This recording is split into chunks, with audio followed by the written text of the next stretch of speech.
Bienvenue pour cette exploration d'une question assez fine. Comment on fait la différence entre l'amour, le vrai, et la dépendance affective? Oui, c'est vrai que ça peut se ressembler en surface. Exactement. Mais au fond, c'est très très différent. Tout à fait. Et pour y voir plus clair, on va s'inspirer de réflexions issues d'un texte qui compare justement amour et dépendance affective. D'accord. Comprendre ça, c'est essentiel pour construire des relations plus saines, plus équilibrées. On essaie de démêler le lien choisi de ce besoin qui peut devenir un peu obsessionnel, quoi. Alors allons-y. L'amour véritable, comment on pourrait le définir en se basant sur ces idées? C'est ce sentiment tourné vers l'autre. Oui, c'est ça, un désir sincère que l'autre aille bien, qu'il s'épanouisse, sans forcément attendre quelque chose en retour immédiat. Mhm. C'est un lien qui est choisi, activement, qui se nourrit de confiance, de respect, d'une communication honnête. Et surtout, il permet à chacun de grandir. Et il préserve l'autonomie, j'imagine. C'est crucial, oui. La liberté de chacun est préservée. Et à l'inverse alors, la dépendance affective. C'est quoi le moteur, si ce n'est pas l'amour? La dépendance, elle est décrite comme un besoin. Ouais, un besoin impérieux de l'autre. Presque une obsession parfois. Ah oui. Et le moteur profond, c'est moins l'amour que la peur. La peur d'être seul, la peur de l'abandon, du rejet, Une peur viscérale donc. c'est ça. C'est comme si on projetait un manque intérieur sur l'autre, qui devient une sorte de béquille émotionnelle, indispensable. On parle d'attachement anxieux, souvent. Ça a l'air lourd à porter. Et concrètement, ça se voit comment au jour le jour? Quels sont les signes qui peuvent alerter? Il y a plusieurs choses, oui. Une peur panique, vraiment, de perdre l'autre. Mhm. Un besoin quasi permanent d'être rassuré, que l'autre confirme ses sentiments. D'accord. La jalousie aussi, qui peut devenir maladive, envahissante. Et le sacrifice de soi. Oui, exactement. Tendance à oublier ses propres besoins pour éviter le conflit, la rupture à tout prix. C'est difficile de poser des limites claires. Et les séparations, même courtes. Grosse angoisse. Et puis, on peut voir une idéalisation extrême du partenaire, suivie parfois de dévalorisation tout aussi forte.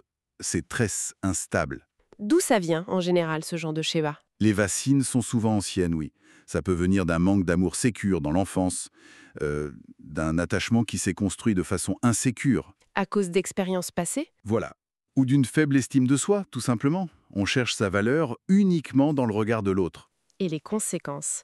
J'imagine que c'est épuisant. Épuisement émotionnel, oui. Des relations souvent déséquilibrées, genre sauveur-sauvé. Et puis une difficulté terrible à partir, même si la relation est toxique. On se sent vide sans l'autre. Ce qui est frappant, c'est que la culture populaire, parfois, elle brouille un peu les cartes, hein. Toutes ces phrases type je peux pas vivre sans toi». Ah oui, le fameux «tu es tout pour moi». C'est vu comme le summum du romantisme, mais ça peut cacher une dépendance, en fait. C'est un peu l'illusion romantique, oui. On idéalise cette fusion totale, mais ça peut être dangereux. Ça glorifie un état qui ressemble drôlement à la dépendance, et ça met une pression folle sur l'autre. Alors, comment on démêle ça? Parce que l'amour, ça implique quand même un attachement, on tient à l'autre. Comment ça s'articule avec la liberté, justement? C'est là tout le paradoxe, et c'est passionnant. L'amour authentique, il inclut un attachement sain, sécure. C'est-à-dire? On a confiance. Confiance en l'autre, en la relation, on peut être séparé sans paniquer. D'accord. Mais surtout, cet attachement sécure, il autorise la liberté. Il l'encourage même. Chacun garde son jardin secret, ses passions, ses amis. Le droit à la solitude choisi aussi. Exactement. Les limites sont claires et respectées. C'est fondamental. Et si on se reconnaît dans la dépendance, est-ce qu'on peut en sortir, évoluer vers cet amour plus mature? Oui, heureusement, c'est possible. Mais ça demande de bosser sur soi, clairement. La première étape, c'est quoi? La prise de conscience? Indispensable. Reconnaître ses peurs, ses comportements répétitifs. C'est des débuts. Et après? Après, il faut cultiver l'amour de soi. Apprendre à se valoriser soi-même. Pas juste à travers le regard de l'autre. Être bien avec soi-même, même seul. C'est un sacré programme. Oui. Et puis, troisièmement, apprendre à créer des relations plus équilibrées. Poser ses limites, communiquer de façon assertive. Choisir différemment ses partenaires, peut-être? Aussi, oui. Et parfois, une thérapie, ça aide beaucoup à comprendre son histoire, son type d'attachement et à défaire les nœuds. Pour aller vers quoi alors? Cet amour mature, comme on disait?